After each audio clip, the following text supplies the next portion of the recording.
Welcome. I'm DonnaRae Menard. This is my novel, Beneath the Fountain.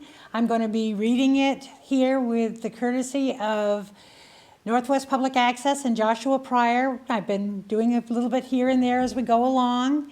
The story takes place in St. Albans, Vermont, in Taylor Park at the Goddess Fountain. Oh, it's Ladies of the Lake now. You've met Lynn Steves, where she lives, where she works, her friends. You know that there was a body dump between her apartment and where she works. And we're going to continue with the story.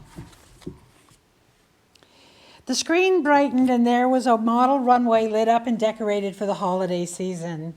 A model in a long mohair jacket over snowflake patterned leggings slunk down the runway, while a little girl in a glittering drop waist concoction tiptoed behind her. Then Harley and Beatrice entered the frame. He was wearing black trousers, a wide-sleeved shirt of dark blue, and a handsome embroidered vest. Beatrice walked along beside him, arm in arm. The bodice and the lower edge of her dress was trimmed with the same fabric as the vest. They smiled, and there was a twinkle in Beatrice's eye. It was cute. At the end of the runway, they stopped, waving over the heads of the audience towards imaginary friends far away.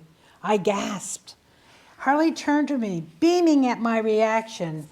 But it wasn't the happy couple that held my eye. It was the silver-haired woman in the scarlet dress waiting at the far end to make her walk. All morning, she had stood the same way, just at the edge of my vision, waiting. She lifted one hand to brush back a lock of hair, and I could see her painted fingernails above the edge of her white lace palm gloves. The DVD ended. Play it again. My voice was a hoarse whisper. Harley willingly complied. It was on the edge of my tongue to tell him that I had seen on his precious recording, but Harley gossips like an old hag at tea. My mouth felt dry. I knew he was watching me with speculation. I had done something out of the ordinary, and he was trying to figure out why. Sitting back, I lifted my Tupperware bowl and fork. There was a tremor in my fingers I hoped he didn't see. Listen, Harley, I said, would you let me borrow that DVD? It's the only copy I have, he whined.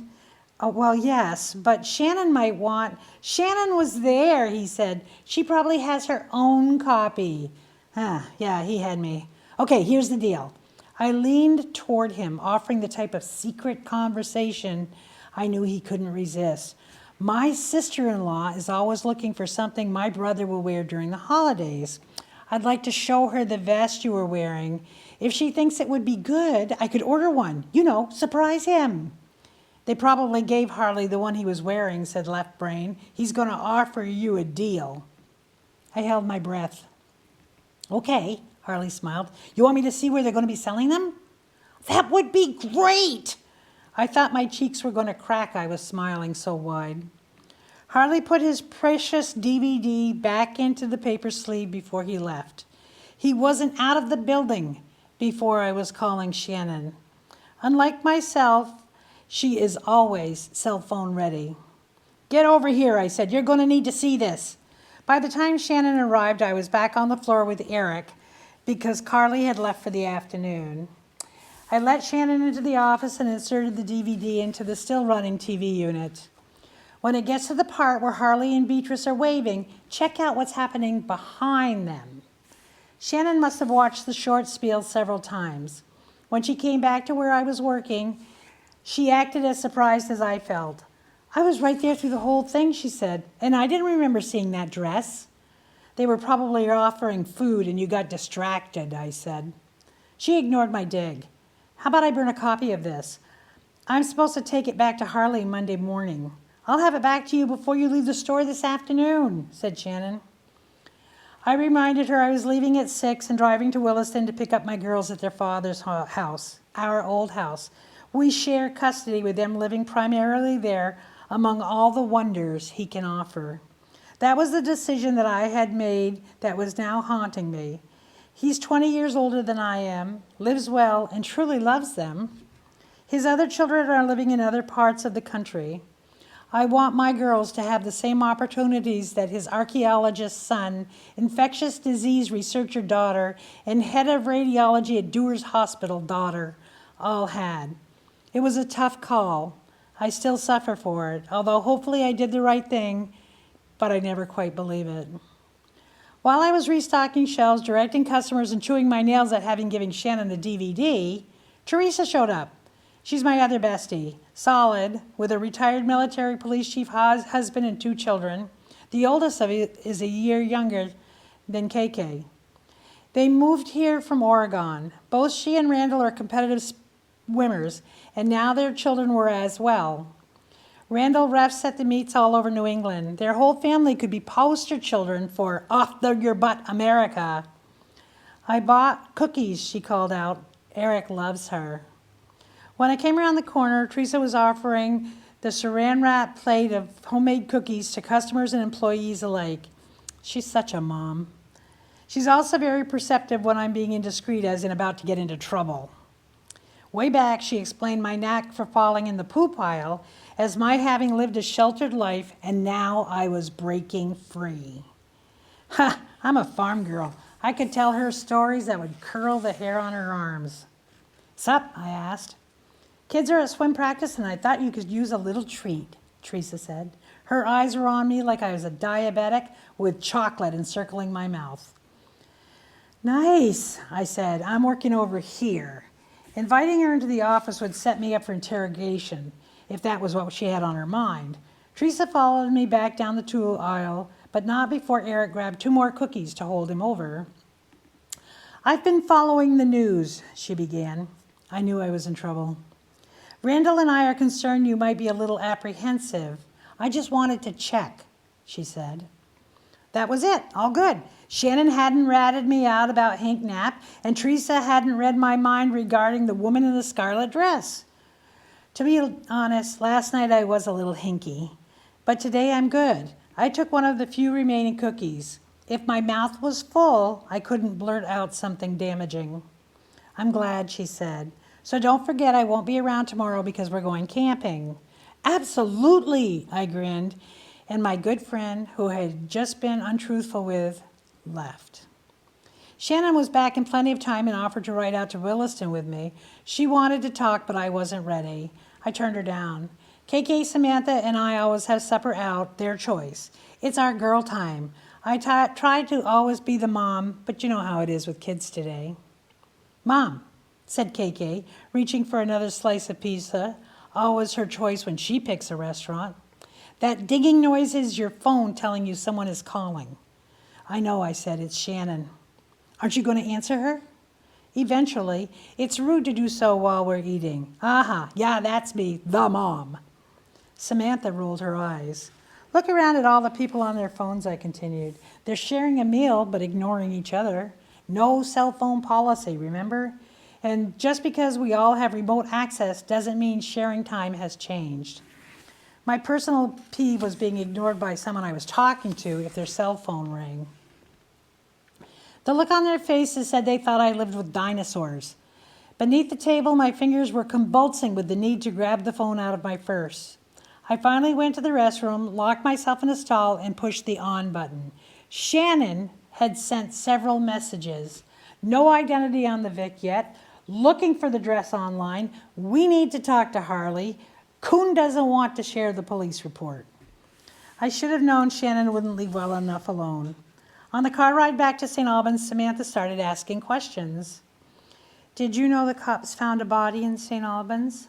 Yes. I was getting an uncomfortable feeling about the threat of this conversation. How did you know? It was on the news, and Dad was talking about it at breakfast with Felicity. I thought his housekeeper was Mrs. Chase. She is, said KK. Felicity is his girlfriend. Isn't his girlfriend's name Carol? There was hysterical laughter from both the front and the back seat of my Jeep Liberty. Oh, Mom, KK finally spilled out. Carol was like 4 girlfriends ago. Old girlfriend, new girlfriend, breakfast. I was doing a slow burn. While I was biting the end of my treacherous tongue, trying not to demean the man who had sliced me to the quick in divorce court, the subject abruptly reversed. So, Samantha said, her voice smaller than before, do you know who found the body? I exhaled slowly and spoke. Actually, I do. St. Albans is a small city. In the rearview mirror, I could see Samantha intent on her folded hands, while KK beside me stared out the side window. There was an ominous silence. Why? I finally choked out.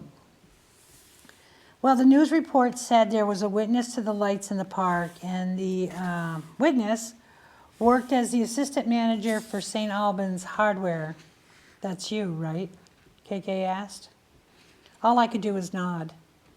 I heard Dad tell Felicity the police came to see him at the hospital. They were asking about you. Dad said he thought being around you might be dangerous, whispered KK. Felicity said he should call his lawyer, said Samantha, and get the custody order changed. I could hear tears in her voice. We were approaching the ramp for our exit, but I put on the directional and pulled into the verge right where we were. Listen up, I said, turning to face them. Witnessing the lights in the park wasn't something I planned. I feel badly about it, but I know nothing more than that poor old man died. It was not me that actually found the body, and regardless of who says what, I would never put either one of you in danger. Dad said, KK began, Dad shouldn't be using you for his messenger boy. I cut her off. I'll be speaking to Dad about that and about any custody change he may have and be considering. Girl, grinned KK, whose eyes were shining with tears. I would be a messenger girl. Smarty pants, I laughed. Oh, and by the way, there are 3 pints of ice cream in the freezer. One is for me. If you go to the farmer's market in the park tomorrow while I'm working, stay together. My phone dinged. I was going to have a conversation with Shannon and with my ex-husband. And if there was any way I could avoid it all, I would not segue to the woman in the scarlet dress when I was talking to either. Chapter 12. Not having a sitter with the girls on Saturday was something new, and I was still nervous about it. Teresa is a potter and usually selling her goods at the market.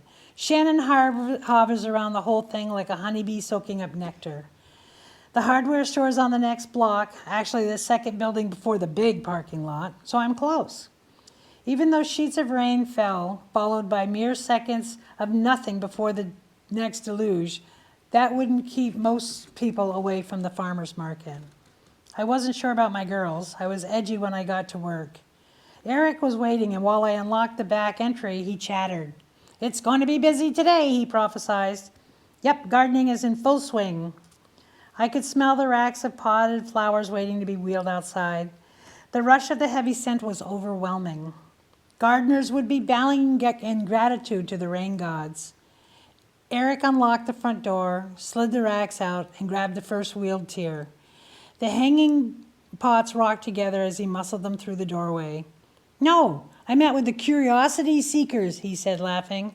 I had breakfast this morning at Sonny's. People were talking about you finding the stiff up the street. Show some respect, Eric, I chastised. I was, after all, the boss today. It was up to me to set up the perimeters, right? When he came in for the second rack, I asked, exactly what were the people saying? So much for keeping my nose out. You know, who found the body? Was the woman local? I don't remember if they were talking about you or the dead woman. He left with another rack.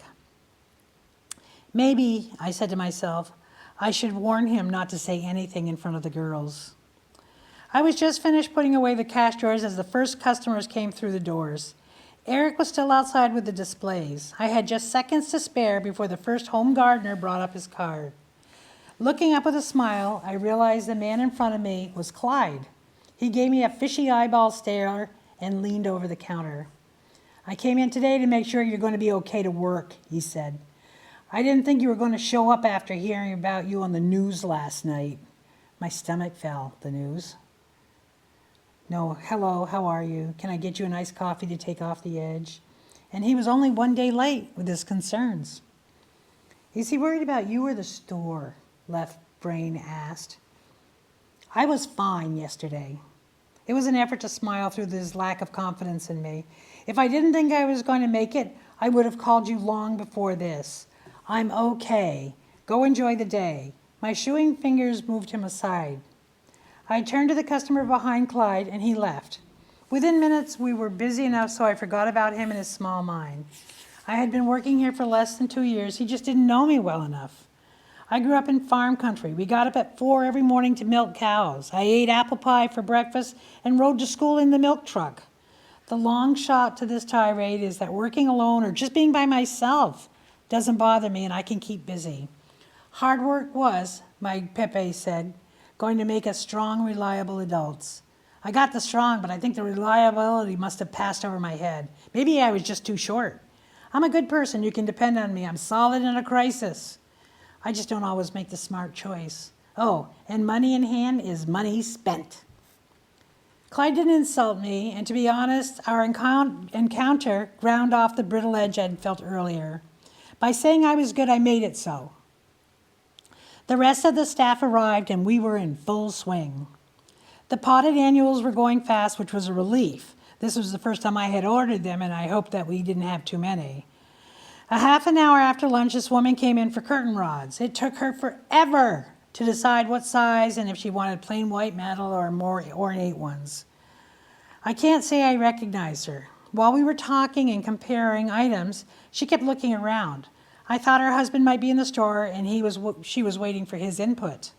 Phew, exciting, huh? She asked, dropping the rods on the counter, sending them and everything within range, skittering towards the edge. I started sorting the items into stacks so that we could tell if she had picked up everything she would need for each set. I smiled at her. Yes, it's very exciting. Are you hanging these by yourself? Oh yeah, that too. I met about the murder up the street. I didn't dare look up. It's hard to imagine something like that would happen here, don't you think? Do you know who the witness was? She was looking over her shoulder again. I couldn't move and I didn't trust my mouth. My friend who lives across the street saw the whole thing, she continued, still peering at people walking by. She said the woman who found the body was screaming to the heavens, I'm going to have to get a deadbolt installed on my doors. She was panting with excitement. I stood still, both hands flat on the countertop. The person you're looking for, the witness, is the assistant manager. The woman looked around, and then her eyes migrated back to my name tag. Yeah, I said, and I don't remember screaming like a mad woman. The woman turned and ran out of the store. I pushed all the curtain rods to one side and told Eric to get them back on the display. He had no idea what had just happened or that my guts were roiling around inside of my rib cage. We're doing a banger business today, aren't we? He asked. There's a real surge in people buying keys. Each of the kids should have their own, right? Lock the doors when they leave, right? Old locks have to be replaced with new door locks, right? Or maybe upgraded to deadbolts. And then there are surveillance systems. Yep, a little homegrown terror is good for business. I guess I better check the inventory, I said. There was a small pot of sick in the bottom of my stomach. For a second there, I thought it might boil over. There was a guy this afternoon who bought an air rifle for self-protection.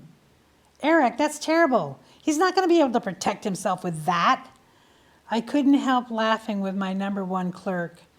The hard-boiled sick dropped back to a simmer. I know, he sobered up. I tried to tell him, but he's afraid of real guns. His words made me wonder what was happening everywhere in town that sold guns.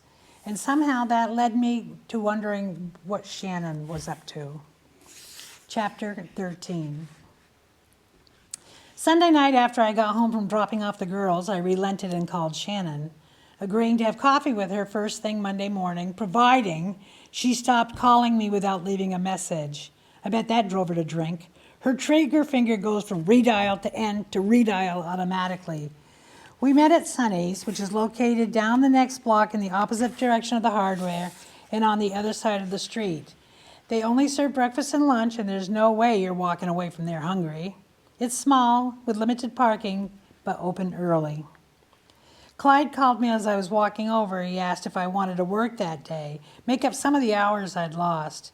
He and the missus wanted to drive over to New York for hot dogs. Who knows what that meant? Shannon had beat him to being the first call by sending me a text. Teresa was coming. Therefore, we wouldn't be talking about the body, I hoped. I slid into the last booth and waited for my besties. Teresa looked a little harried. Rain had continued to fall through Sunday while her family was camping. At noon, they had packed up and returned. I didn't think spring camping with 2 techno kids was working for her. The current light drizzle wouldn't help with drying out the gear she said was stretched out all over her backyard. When I get home, I'm lugging it all up to the attic and setting up fans. You can help. She looked pointedly at me because I'd raised the question about the gear, the drying part, as in, how's it going? I didn't dare argue. Shannon was cutting her bacon into neat squares and stacking scrambled eggs on each. Are you listening, Shannon? Teresa asked. Shannon had a forkful of bacon and eggs sandwiched headed towards her mouth. Sorry, Teresa, I have to be somewhere else. We waited while she chewed. I was hemmed in by Teresa or I would have slid out of the booth. Finally, Shannon continued, Lynn can't either. She's going with me. Or actually, I'm going with her. Right, Lynn? They were both looking at me. I was starting to sweat. I don't know what she's talking about. Shannon looked hurt. I'm waiting, Teresa said. Her fingers were curled around her silverware. Lynn has to return some stuff she borrowed from Harley, said Shannon. I don't know how long it's going to take. You mean I got a solid kick under the table.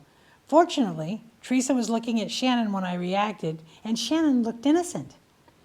Okay, Teresa sighed, I'll get the kids to help. Before the conversation could meander into something more dangerous, I asked, so what are the kids doing this summer? Camp, summer school, part-time jobs at Computer World? Teresa's eyes glowed with pride as she expounded on the soon-to-come swim meets, practice schedules, and specialized events her children, specifically the little girl, would participate in. It was impressive. Me? I can't swim a stroke. We parted ways at the curb. Let's take my car, said Shannon, beeping open the door locks on the glistening yellow elephant-sized Hummer. With the DVD already in my handbag, I had no reason to return home or insist on driving. It took less than 5 minutes to drive to the new hotel just off the I-89 exit where Harley works. Even though I sat quietly, Shannon made no effort to divulge the reason for the 36 texts she had sent me since Friday evening. Once in the parking lot, she picked a spot far from any other vehicle. I reached for the door handle. Hold on a sec, said Shannon. I relaxed against the seat. She had a sly look, like a cat ready to pounce. I've been thinking about your dilemma, she said. What dilemma? I asked. Maybe KK told her what Dad was thinking about, said Right Brain, and Shannon agrees with him. I trusted Shannon, and I didn't want to put that trust on the line. In my mind, I could see a gigantic pair of bright green eyes squeezing together with streams of tears sprouting off in all directions. That would be me, sad at having lost a trusted friend. You know, the red dress girl, Shannon spoke in a hushed tone, and there's Mr. Knapp. It's a sad thing. It was Scarlet, I said, and I didn't actually see Mr. Knapp. My interest is solely in justice, as in the police doing their job. The cat picture in my innermost brain hadn't lost its sunny spot. It was no longer crying, but now it was looking for its mechanical mouse. Liar, said Shannon. I beg your pardon? I know you. You're a crusader, like Superman, for truth, justice, and the American way. Great. Now we were reenacting cartoons. Shannon sat in the pilot seat of the Hummer, watching my face react to what my brain was doing. It wouldn't do any good to lie to her about my thoughts. I told her about my nightmares. Her jaw dropped. I can't stop thinking about the families. My fingernails were edging towards my mouth. Aren't they wondering where the woman is? How come if the dress came from this fashion show Harley was in, she still has it? Isn't the designer looking for her? Mr. Knapp's family must know by now. And honestly, he's the only one I'm actually concerned about. Shannon's head was nodding in agreement. Okay, she exhaled. Mr. Knapp doesn't have any family. He had a sister, but she passed away last summer. Regarding the woman, I haven't so much wondered about the family as I am about the APB and maybe the theft report. Huh? My head was doing that sort of cock-doggy thing that dogs do, you know, like in When Are We Going Outdoors? All points bulletin or missing persons report, and like you said, how come the designer didn't report the dress stolen? Shannon asked. Exactly, I said. So I got copies of the original police report, said Shannon. How? I asked, leaning away. I didn't want whatever infectious, hoping to go to prison disease she had. I could tell you that it was freedom of the press, First Amendment rights, but I have a friend in the system. You're talking about the municipal system, right? Not the prison system. There's a prison on the far side of St. Albans toward Swanton. I've driven past it. I know where it is. Thank you very much for joining me today. Once again, the book is Beneath the Fountain. You can find me for anything you want to add, anything you want to ask at DonnaRaeMenardBooks.com. Have a great day, and we'll see you later.